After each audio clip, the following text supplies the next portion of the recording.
Достар, сәлем! Бүгін сіздермен осы бір керемет дәмді лаңманның құпиясымен бөлісемін.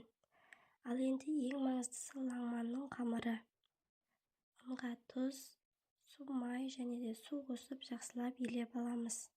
Қамырымыз қолға жабыспайтын, жұмсақ болу керек және де ұзақ илеу керек болады. Дайын болған қамырымыздың бетіне су май жағып, қамырды сүлгімен жауып, кем дегенде 30-40 минутқа тындырып қоямыз. Енді салмасын дайындайық. Қажетті заттар: ет, картоп, пияз, сәбіз, жусай. Картопты 4 бұрыш, сәбізді ұзынша қып, етті жалпақ қып турап аламыз. Қазанды қыздырып, алдымен етті қуырамыз. Ет сәл қызарған кезде оған сояуы соусын құйып, жақсылап араластырамыз.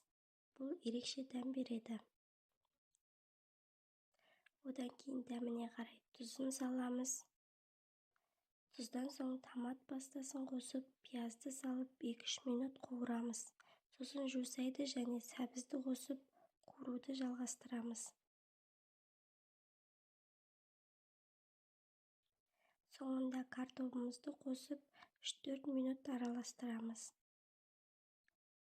Үстіне шамамен 2 стакан су құямыз.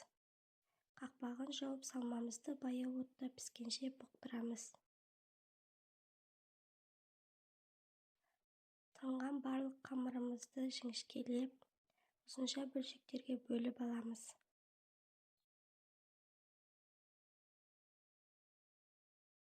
Тәрелкеге аздаған су май жағып, қамырды жіңішке етіп созып, тәрелкеге дөңгелектеп орналастырып шығамыз. Міне, қамырымыз дайын. Енді созуға кірісейік.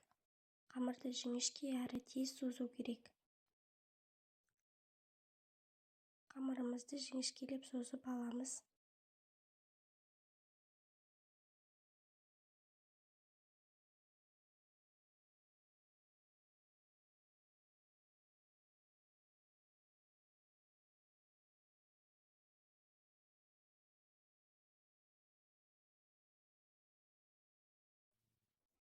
Дайын болған қамырды қайнап тұрған тұзды суға салып, бетіне қалқып шыққанша тез пісіреміз. Піскен лағманды ыстық судан шығарып, бірден мұздай суға саламыз.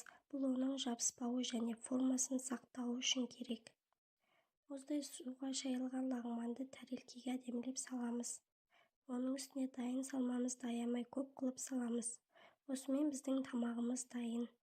Егер рецепт ұнаса, каналға жазылып, лайк басып кетіңіздер.